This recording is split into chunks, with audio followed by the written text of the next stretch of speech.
He is actively hurting this team as this manager's decisions have been questionable at times, and fans are divided on how to feel about him. Let's talk about it. Hi, welcome back to another episode of Padres Digest with your host, Andrew. Like I promised, today is the Mike Shildt is pissing me off video. So before anything, please subscribe. As always, numbers are growing amazingly. Thank you so much. Even Dodger fans are subscribing. That's how you know we're doing good things right now. But let's talk about Mike Shildt. Now, I made the bold statement, and I just recorded the last video, so I don't know how you guys reacted yet. But I just said that Mike Shildt is the biggest reason we lost this game because of his stubbornness and his inability to literally change anything whatsoever.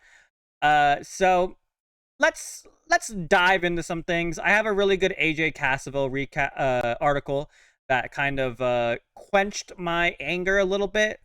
Quenched? Like cooled it? Is quenched and cooled the same thing? I don't know. Well, let's start with some images and some stuff like that. So we did this. We saw, you already saw this image on the last video.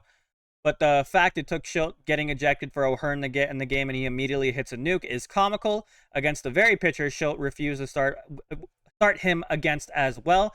Also, one of my pet peeves, that's not how you spell Shildt. There's no C. Just to be clear, but okay. Praying Shildt gets his head out of his butt and starts using him more often. The game is solely on the offense, blah, blah, blah, blah, blah. But yeah, the fact that it took Shildt to get ejected to actually use one of our best players is crazy. Also, please, please, please apply. If you want to, of course. But yeah, we talked about the pregame interview. I'll show you the pregame interview first. But pretty good numbers. So this is an interview. They were doing him pregame, and this is the reporter asking him a question. Pretty good numbers against lefties this season. Do you consider starting against lefties, or is that less of a bench back? And then Shildt says, yeah, I mean, I think it's a combination of things. Where would you have started him? Which is a stupid question. But, I mean, there's places, there's options, right, necessarily today or generally. Today, it's your call. No, this, and then the reporter says, it's your call, not mine. I mean, I'm just curious. And he's like, yeah, he's done fine. So this is a reaction. Hello, Mike Shildt. This is a reaction to his comments in the Reddit. Did you hear him in the pregame interview? He asked the reporter, like, yeah, who would you start then? It's super bad look and unprofessional if a reporter question gets under his skin. Imagine opposing managers, his immaturity and mental weakness showed.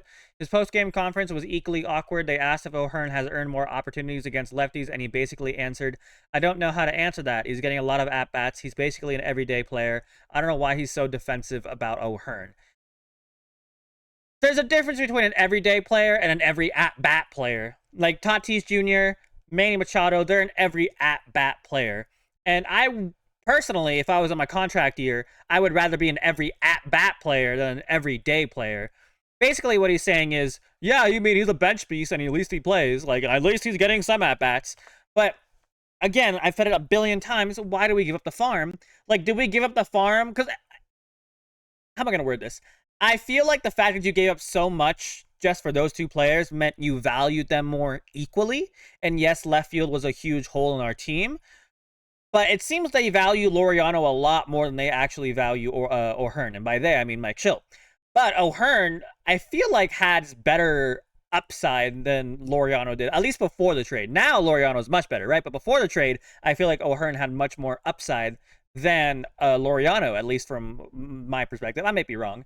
But I just like, obviously the bench was a huge problem with us, and I'm happy we have Sheets on the bench. I think he should have more playing time, but a bench with Sheets and Iglesias and Johnson to clean things up defensively, I think that's a good bench already. And then you have a lot more flexibility with, like, I'm happy that you put in Iglesias when you want to give the infield some time off. But why can't we put Iglesias or O'Hearn in at some points too? When you want to take out Arraez, instead of putting him at DH, why not just put O'Hearn in? So, yeah, I'm gonna show some more stuff on my opinion on that. But yeah, I don't like how he answered that. Like, oh, you're so smart. What have you done? Come on, Mike. Step back from your ego. Arraez is terrible at number 2. The stats say so, and he's hurting Tatis because he's giving nothing to hit. Because they know that Arraez is going to have some pretty horrible at-bats. He basically prevents Tatis from stealing bases. We talked about it last video too. He's super passive with pitches down the middle, but he'll swing at the absolute most guttural garbage pitch ever, and it hurts Tatis because Tatis cannot steal if Arraez keeps hitting foul balls. It's just a basic fact. And I think moving down Arraez down the order or moving Tatis down in the order, putting Arraez lead off would fix so many things. They're never going to do that. Never going to do that. They're going to stick with what they have now, which clearly is not working. Yes, we had very good offensive days, but currently we are not having very good offensive days. And I think if you're just trying to ride or die this lineup, it makes no sense to me. And personally, I know you could be like, well, Andrew, you're a stupid kid on the internet. You've never been on a major league clubhouse. You have no idea what you're talking about. Well, apparently Mike Shildt doesn't either. So me and him are on the same level right now. But yeah, talked about Arraez and O'Hearn. 263, 288, 349, 79 weighted runs created plus against lefties, and O'Hearn better, right? 130 weighted runs created plus, which 100 being average. Shildt has to stop with the favoritism. Like, I'm happy he's down to die for our boys, but at some point you need to like just take a step back and like reevaluate. Like, I'm like torn, right? Because clearly Machado and Tatis are not playing well, and I do think they would benefit from off days. But I think Machado is tied, or he's somewhere in the top 5 of most games played this year. And like, he's the captain, right? You want him to play, but I don't think an off day would hurt him. You know what I mean? Like, has 1 RBI the entire since the deadline. So was it deadline or was it this month? Basically, he's playing horrible, right? And we saw it today too. He's playing horrible. So I don't know what. Just give him a day off. Make who else can play third base? Cronenworth? I don't know. I guess maybe Machado wasn't the best idea, but Tatis, you can give him a day off. Put O'Hearn in right field, right? Why not? You know what I mean? Why not? Or if he plays DH, put him in right field. But right now that Merrill's injured, I don't understand how O'Hearn in playing left field right now and Laureano in center was a bad idea. But again, AJ Cassavell did bring up a point, and I'll read that later because I'm gonna be reading you the entire article, and I don't want to bore you with that. So I'll save that to the end, just so we can get through the opinionated pieces first, and then we'll talk about what AJ Cassavell said. But I got a lot of stuff to go over. But yeah, we kind of saw that from yesterday. Gavin Sheets, Ryan O'Hearn single-handedly bringing this Padre team back. For some reason, they only play 2 times a week. I'm no expert, but you're playing your best hitters when you need offense. Sounds like a good idea. Here's looking at you, Mike Shildt. But yeah, this is a long thread that I saw from after the Dodgers series. And the first fact is 2 facts that they said on MLB Network. The first one was Arraez related, but this is not a Arraez video. Next, we're going to talk about like the Padres strategy during the Dodgers series, right? So this one focuses more on the stolen bases that we tried doing against Will Smith and why it looked really stupid. And again, Mike Shildt, we said this in the video, the game recaps, but I think Mike Shildt tried to overmanage these games and tried to like mentally battle Dave Roberts when he should have been sticking with what worked, which was not that. You know what I mean? But Padres are 18th in the MLB. Oh, let me say this. Padres playing outside themselves.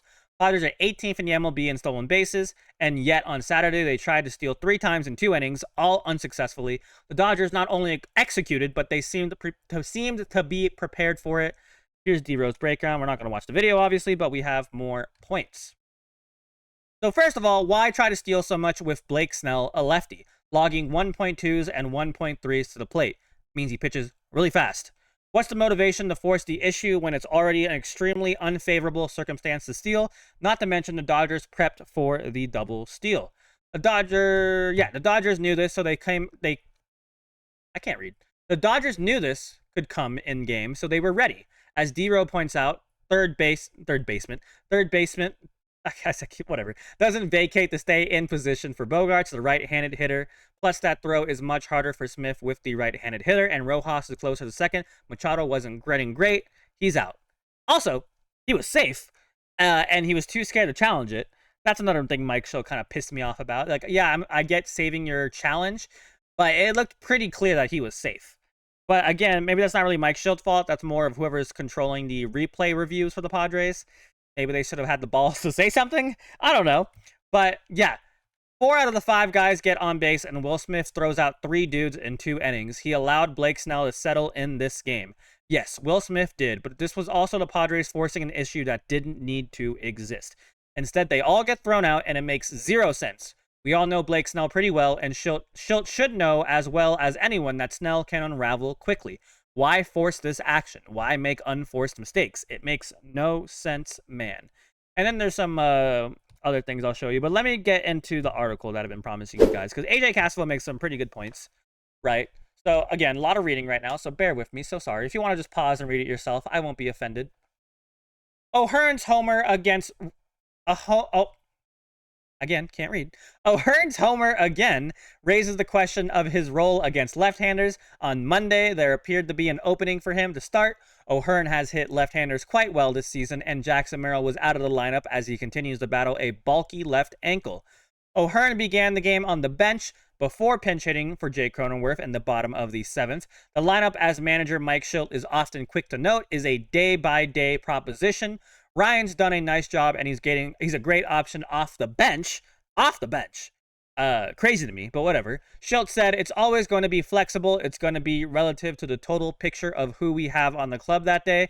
Like every day, it's always a question of who's going to give us the best opportunity to go compete. There are two ways to view the O'Hearn question: through the lens of this specific game, he isn't starting, and through the lens of the bigger picture, where a trend has clearly emerged. We'll start with the former, which is easier to tackle. With Merrill out, O'Hearn was a candidate to start in left field, with Ramon Laureano sliding to center. Shildt instead opted for Bryce Johnson in center, keeping Laureano in left. His justification: Nestor Cortes on the mound, he's prone to contact, and that contact is generally in the air. An outfield with Johnson in center and Laureano in left is the Padres' best defensive outfield, with Merrill out at least.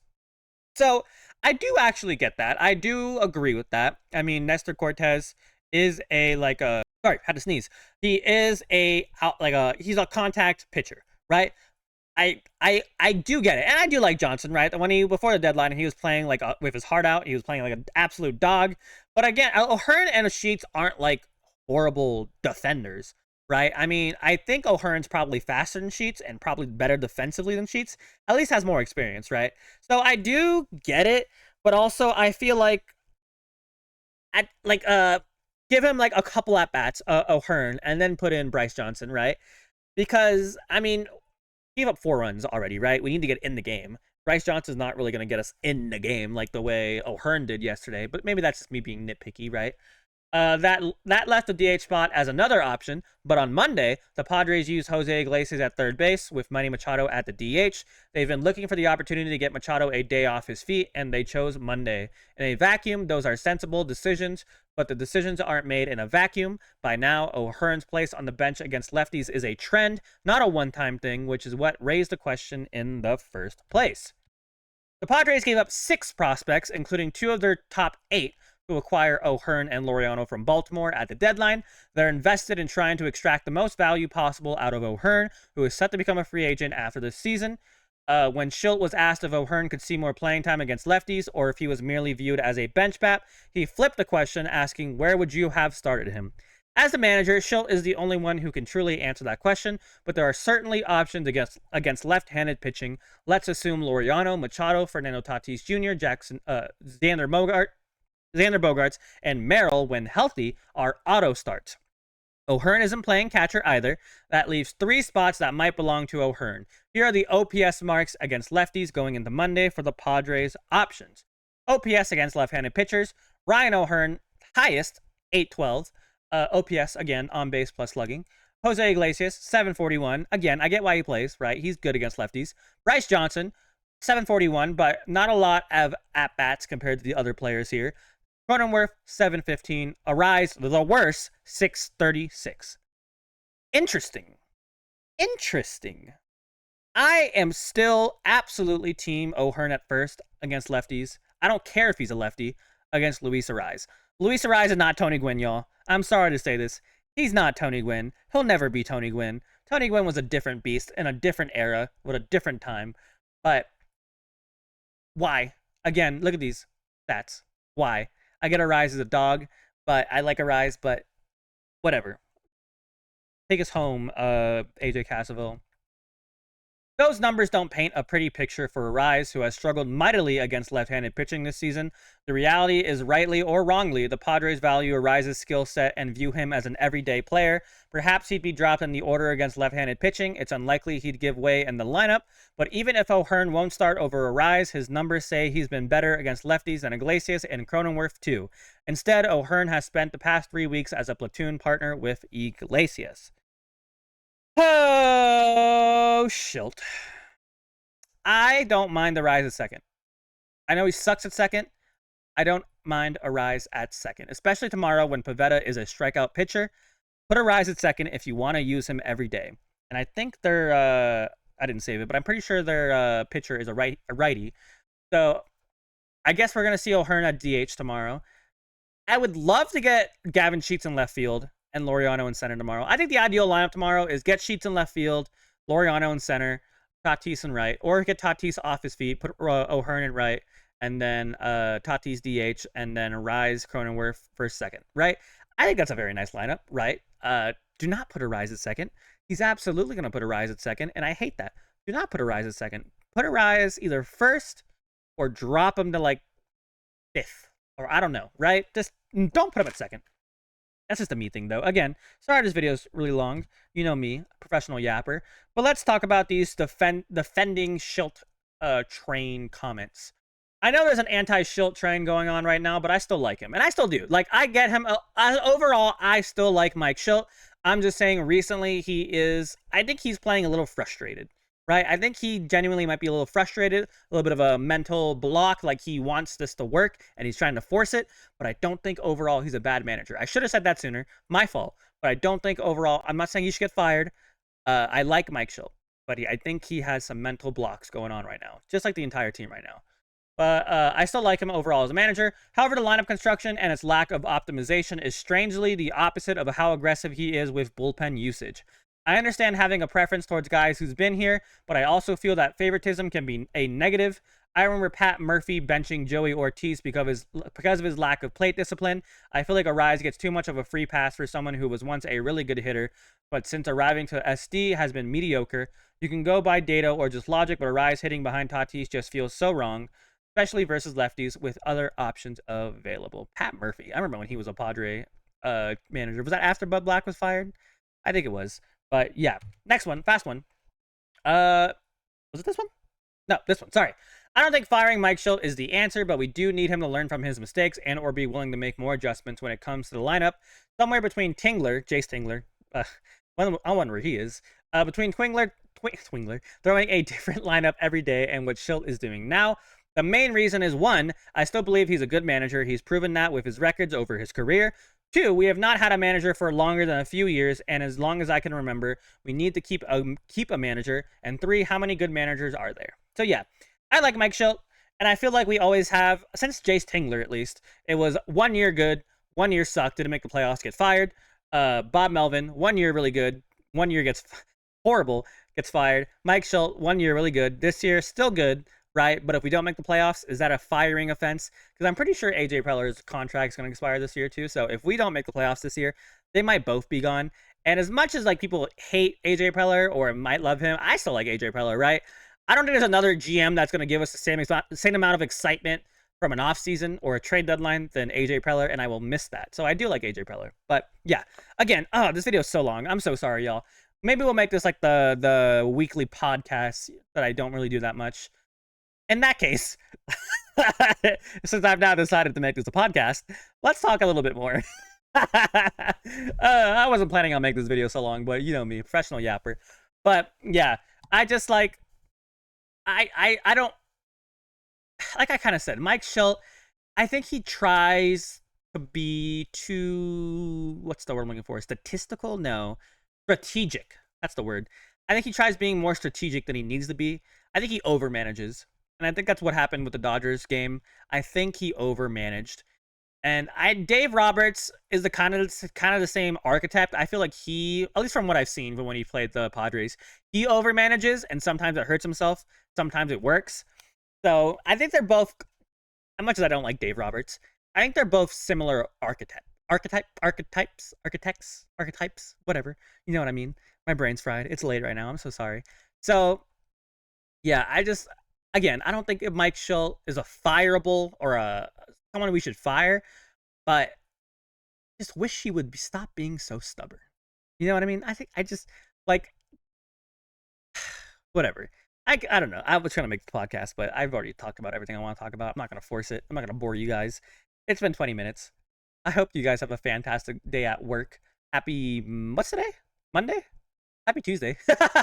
Happy Tuesday for you guys. But yeah, that's it. Thank you guys so much for watching. Let me know how you feel about Mike Shildt. Do you think, A, he should be fired if we don't make the playoffs this year? I think we will. But do you think he should be fired if we don't make the playoffs? Also, please apply. And then B, how do you feel about the lineups construction? Do you think that we should change the lineup? Do you think we should keep it until it works? How do you feel? Right? Oh, one thing I did want to bring up actually real quick. Sorry. Did I talk about this? I don't know. But I think Mike Shildt should stop being afraid to bench his favorites. Like Tatis Machado clearly have not played well. So I think giving him some off days and benching him more a little often would help. But that's just me. But yeah, let me know. Do you guys think we should bench our star players a little bit more? Get our bench pieces more bats? Because like I said last video, our bench bats are literally better than our star bats right now. And that makes me really sad. But yeah, that's it. Okay, so sorry. My brain's fried. Video's fried. I'm tired. It's almost midnight. I'm hungry. Cranky. I want to watch a win. I miss making win videos. I hate being miserable. Thank you, Rockies, for being the Dodgers. But yeah, we're going to have a stressful couple of days. Rest of the month, pretty much. But yeah. Okay, that's it. Sorry. Have a fantastic rest of your day. Go Padres. Please subscribe. I think we're close to 2,500, so let's get there. Okay, goodbye.